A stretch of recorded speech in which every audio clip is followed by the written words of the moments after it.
দিনব্যাপী ঢাকার ৩টি শিক্ষা প্রতিষ্ঠানে ছাত্রদল, ছাত্রশক্তি ও ছাত্র শিবিরের মধ্যে দফায় দফায় সংঘর্ষ ও ভাঙচুরের ঘটনা ঘটেছে।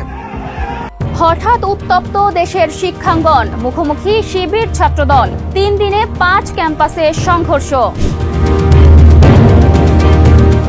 হলের দখল নিতে ঢাকা আলিয়ায় দফায় দফায় সংঘর্ষে জড়ালো শিবির ও ছাত্রদল, আহত অন্তত ১২।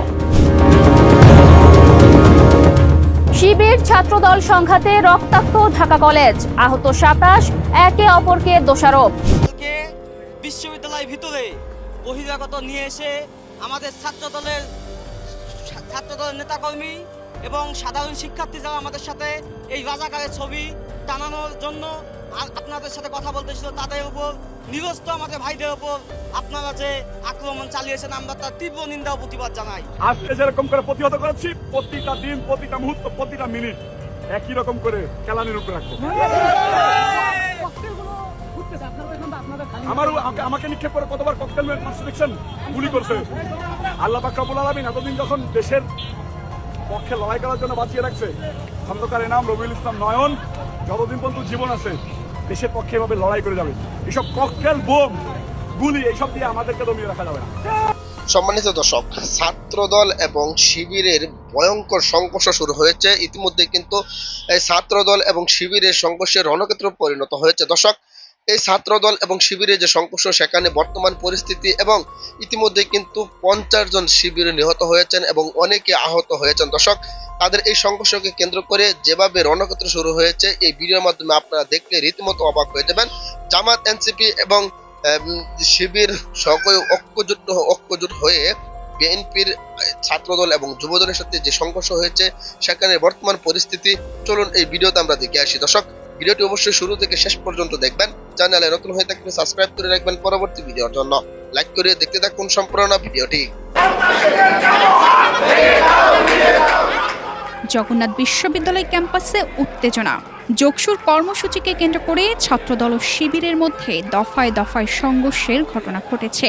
এ সময় ক্যাম্পাস জুড়ে ধাওয়া পাল্টা ধাওয়া, হাতাহাতি ও উত্তেজনাকর পরিস্থিতির সৃষ্টি হয়। প্রত্যক্ষদর্শীদের দাবি, সংঘর্ষের এক পর্যায়ে শিবিরের সভাপতি এবং যোগসুর ভিপি রিয়াজুল ইসলাম ও জিএস আব্দুল আলিম আরিফকে ক্যাম্পাস থেকে বের করে দেন ছাত্রদলের নেতাকর্মীরা। দুই পক্ষের সংঘর্ষে বেশ কয়েকজন আহত হওয়ার খবর পাওয়া গেছে। ফুডেলা একটি নাবিল পণ্য। মঙ্গলবার বিশ্ববিদ্যালয়ের কেন্দ্রীয় মিলায়তনে ইউসিজি চেয়ারম্যানের একটি অনুষ্ঠানে যোগ দিতে যান যোগসুর প্রতিনিধিরা। এ সময় দ্বিতীয় ক্যাম্পাসের কাজ সেনাবাহিনীর কাছে হস্তান্তর, কেরানীগঞ্জে অস্থায়ী আবাসন প্রকল্প দ্রুত বাস্তবায়ন এবং মেডিকেল সেন্টারের সেবা মনোনয়ন সহ কয়েকটি দাবিতে তারা প্লেকার্ড প্রদর্শনের চেষ্টা করেন। যোগসুর অভিযোগ, অডিটোরিয়ামে প্রবেশে বাধা দেওয়াকে কেন্দ্র করে প্রথমে বাকবিতণ্ডা, পরে ধস্তাধস্তি এবং হামলার ঘটনা ঘটে। যোগসুর দাবি, এ ঘটনায় ভিপি রিয়াজুল ইসলাম, জিএস আব্দুল আলিম আরিফ, কার্যনির্বাহী সদস্য আব্দুল্লাহ আল ফারুক, ছাত্রশক্তির সভাপতি শাহিন মিয়া, সাধারণ সম্পাদক ফেরদৌস শেখ এবং সাংবাদিক আব্দুল্লাহ আল মামুন সহ কয়েকজন আহত হয়েছেন। ঘটনার পর ছেঁড়া প্লেকার্ড হাতে অডিটোরিয়ামের সামনে বিক্ষোভ করেন যোগসুর নেতারা। যোগসুর জিএস আব্দুল্লাহ আল আরিফ অভিযোগ করেন, আমন্ত্রণ থাকা সত্ত্বেও তাদের অনুষ্ঠানে প্রবেশ করতে দেওয়া হয়নি এবং তাদের উপর হামলা চালানো হয়। একই অভিযোগ করেন যোগসুর ভিপি রিয়াজুল ইসলামও। তিনি বলেন, শিক্ষার্থীদের যৌক্তিক দাবির পোস্টার ছিঁড়ে ফেলা হয়েছে এবং যোগসুর প্রতিনিধিদের উপর হামলা করা হয়েছে। এ ঘটনার বিচার এবং শিক্ষার্থীদের দাবিগুলো দ্রুত বাস্তবায়নের আহ্বান জানান তিনি। তবে এ ঘটনায় অভিযুক্ত ছাত্রদলের পক্ষ থেকে তাৎক্ষণিকভাবে কোনো বক্তব্য পাওয়া যায়নি।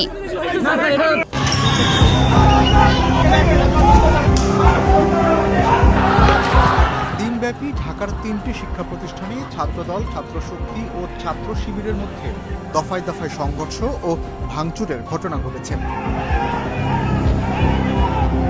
ঘটনার শুরু জগন্নাথ বিশ্ববিদ্যালয়ে। জুলাই গণ অভ্যুত্থানের দ্বিতীয় বার্ষিকী উদযাপন উপলক্ষে আয়োজিত এক সেমিনারে প্রবেশকে কেন্দ্র করে বেলা 12টার দিকে ছাত্রদলের সঙ্গে জগন্নাথ বিশ্ববিদ্যালয়ের কেন্দ্রীয় শিক্ষার্থী সংসদ, যোগসু ও ছাত্রশক্তির নেতা কর্মীদের ধাক্কাধাক্কি ও মারামারির ঘটনা ঘটে। পরে বিশ্ববিদ্যালয়ের শহীদ মিনারের সামনেও মারামারির ঘটনা ঘটে। মারামারিতে যোগসু ও ছাত্রশক্তির বেশ কয়েকজন নেতাকর্মী আহত হয়েছেন। আহতরা বিশ্ববিদ্যালয় সংলগ্ন ঢাকা ন্যাশনাল মেডিকেল ইনস্টিটিউট হাসপাতালে চিকিৎসা নিতে গেলে সেখানেও উত্তেজনা ছড়িয়ে পড়ে।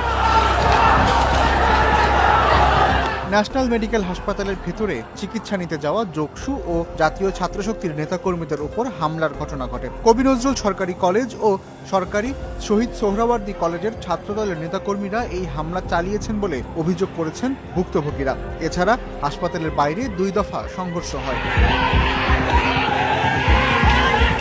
আমরা সবাইকে নিয়ে উন্নত চিকিৎসার জন্য আমরা এখন আহতদেরকে নিয়ে আমরা অন্য হসপিটালের দিকে মুভ করছি। এখানে 3বার হামলা করা হয়েছে এবং অনেকেই আহত হয়েছে। এরপরে আমরা মিছিল করে নিয়ে আসতেছিলাম ছাত্রদলের নেতৃবৃন্দ, আমরা সরদি কলেজ, কবি নজরুল কলেজ সহ সকল শিক্ষার্থীরা আমরা মিছিল করে আসছি।